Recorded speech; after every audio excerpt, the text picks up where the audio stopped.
ஏ guys, இன்றைக்கி lunch recipe என்னென்னு பார்க்கலாமா? அதுவும் ரொம்ப ஸ்பெஷலான க்ரீன் லன்ச் எப்படி பண்ணுறதுன்னு பார்க்கலாமா?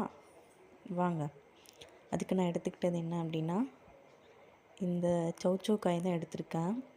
இதுக்கு இன்னொரு பேர் என்ன அப்படின்னா சீமை சொரக்கான்னு சொல்லுவாங்க. ஸோ அந்த காயை வச்சு தான் இன்றைக்கி நம்ம பண்ண போகிறோம். இந்த டிஷ் வந்து என்னோடய ஓன் ரெசிபி தான். இதை செய்கிறதுக்கு ஒரு மெயின் ரீசன் என்ன அப்படின்னா, வீட்டில் ஏதாவது ஒரு சாம்பாரோ இல்லை ஒரு காரக்குழம்போ வச்சுட்டு இதை வந்து ஒரு பொரியலாவோ இல்லை கூட்டாவோ நம்ம வைப்போம். எதுக்காக அதை வைப்போம் அப்படின்னா, நம்ம செஞ்ச சாம்பாருக்கோ இல்லைன்னா காரக்குழம்போ தொட்டுக்கிறதுக்காக இதை வைப்போம். ஆனால் அதை தொடவே மாட்டாங்க. அது செஞ்சது அப்படியே தான் இருக்கும். அதனால் நான் என்ன நினச்சேன் அப்படின்னா, இதை எப்படி நம்ம சாப்பிட வைக்கிறது அப்படின்னு பார்த்தப்போ, ஒரு நாள் சாம்பார், ஒரு நாள் காரக்குழம்புனா, இது ஒரு நாள் வந்து குழம்பு மாதிரி வச்சு கொடுத்தா வேறு ஆப்ஷன் இல்லாமல் கண்டிப்பாக இதை சாப்பிட்டு போயிடுவாங்க. ஒன் டைம் வச்சப்போ அவங்களுக்கு ரொம்ப பிடிச்சி போய் என்கிட்ட மறுபடியும் கேட்க ஆரம்பித்தனால, சரி ஓகே இதை வந்து ஒரு வீடியோவை எடுத்து போடலாம் அப்படின்னு சொல்லிட்டு தான் நான் இதை எடுத்தேன். இது வந்து ரொம்ப சிம்பிள். என்ன அப்படின்னா, இந்த சௌச்சௌ காயை வந்து ஃபஸ்ட்டு தோல் எல்லாத்தையும் நல்லா உரிச்சிட்டு இந்த மாதிரி நல்லா ஸ்லைஸாக கட் பண்ணி எடுத்துக்கலாம். முடிஞ்ச அளவுக்கு ரொம்ப தின்னாக கட் பண்ணிக்கோங்க. அப்போ தான் வேகமாக குக் ஆகும். நம்ம வந்து குக்கரில் வேக வைக்காமல் நம்ம வந்து என்ன கடாயில் பண்ணுறோமோ அதிலே வேக வைக்கிறனால வேகமாக குக் ஆகிறதுக்காக நான் இந்த மாதிரி சின்ன சின்ன ஸ்லைஸாக கட் பண்ணிக்கிறேன். இந்த மாதிரி ரொம்ப திக்காக இல்லாமல் தின்னாக கட் பண்ணி எடுத்துக்கோங்க. இப்போ அதுக்கு வந்து மசாலா ரெடி பண்ணிக்கலாம். ரொம்ப சிம்பிளான ஐட்டம்ஸ் தான். ஒரு 5லேருந்து 6 பச்சை மிளகா எடுத்திருக்கேன். காரம்லாம் ரொம்ப அதிகமாக இருக்காது, தைரியமாக போடுங்க. அதுக்கப்புறம் ஒரு கைப்பிடி தேங்காய் சேர்த்துக்கிட்டேன். சௌச்சௌ காயினால் அதில் கொஞ்சம் தண்ணி அதிகமாக இருக்கனாலையும் நான் தேங்காய் சேர்த்துக்கனால நான் 6 பச்சை மிளகா போட்டுக்கிட்டேன். அதுக்கப்புறம் ஒரு ஸ்பூன் ஜீரகம் போட்டுக்கிட்டேன். அதுக்கப்புறம் ஒரு கைப்பிடி அளவு கருவேப்பிலை. க்ரீன் கலரில் வரணும் அப்படின்றதுக்காக நான் கருவேப்பிலை சேர்த்துக்கிட்டேன். 2வது ஹெல்த் வைஸாகவும் நான் சேர்த்துக்கிட்டேன். இப்போ கொஞ்சமாக தண்ணி விட்டு இதை நல்லா பேஸ்ட் மாதிரி அரைச்சி எடுத்து வந்துக்கலாம். இப்போது அடுப்பு பற்ற வச்சுக்கலாம். இப்போ ஒரு கடாயை வச்சு கடாய் நல்லா காயட்டும். காய்ஞ்சதுக்கப்புறமா இதுக்கு வந்து நான் 2லேருந்து 3 ஸ்பூன் ஆயில் மட்டும்தான் யூஸ் பண்ணியிருக்கேன். அதிகப்படியாக நான் யூஸ் பண்ணல.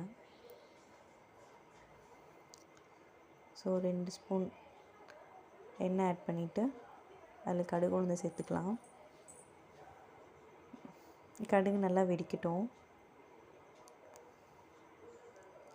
அதுக்கப்புறம் சின்ன சின்னதாக கட் பண்ணி வச்சுருக்க வெங்காயத்தை சேர்த்துக்கிறேன். பயங்கரமாக கடுகு வெடித்தோடனே பயந்துட்டேன், அதனால் வேகமாக போட்டுட்டு போயிட்டேன். இதுக்கப்புறமா நம்ம கட் பண்ணி வச்சுருக்க சௌச்சௌ காயை இதில் சேர்த்துக்கலாம்.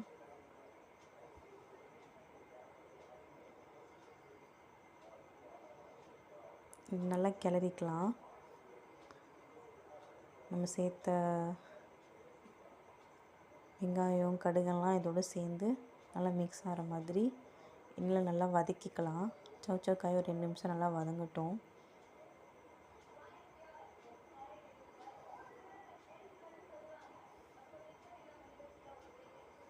இந்த ஸ்டேஜில் ஒரு 1/2 டீஸ்பூன் மஞ்சள் சேர்த்துக்கிறேன். மஞ்சள் சேர்க்குறதுனால மஞ்சள் கலர்லாம் வராது, க்ரீன் கலர்லாம் வரும்.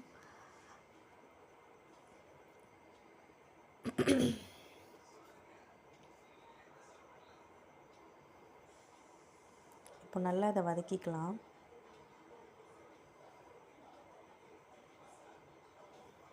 ஒரு 2 நிமிஷம் நல்லா வதக்கிட்டேன். இதுக்கப்புறமா நம்ம அரைக்கிறதுக்கு எடுத்து வச்சுருந்தோம் இல்லையா, அந்த அரைச்ச விழுதை இதோடு சேர்த்து நல்லா இப்போ கலந்து விட்டுக்கலாம்.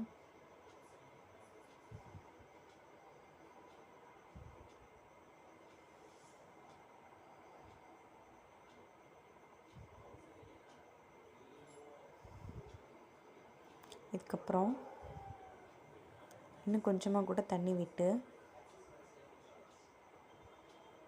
நல்லா கலந்து விட்டுக்கலாம். ஆல்ரெடி காயிலையும் கொஞ்சம் தண்ணி இருக்கும், பார்த்து அளவாக தண்ணி சேர்த்துக்கோங்க. இதுக்கு தேவையான அளவு உப்பு சேர்த்துக்கலாம்.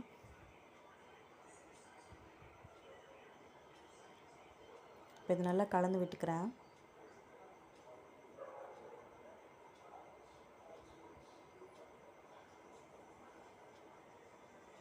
இதுக்கப்புறமா ஒரு 5லேருந்து 10 நிமிஷம் மூடி போட்டு நல்லா குக் பண்ணிக்கலாம்.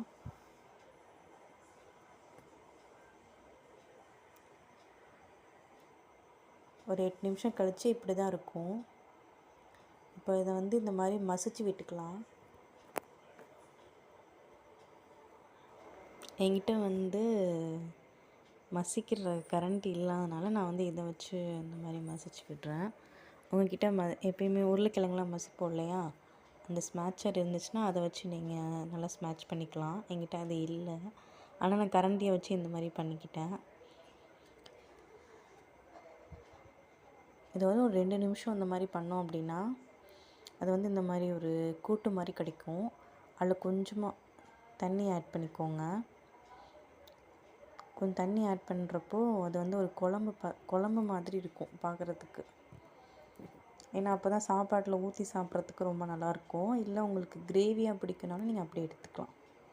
ஸோ இன்றைக்கி வந்து நம்மளோட லன்ச் என்ன அப்படின்னா சாப்பாடு, அதோடு நம்ம பண்ண சௌசௌக்காய் குழம்பு, தொட்டுக்கிறதுக்கு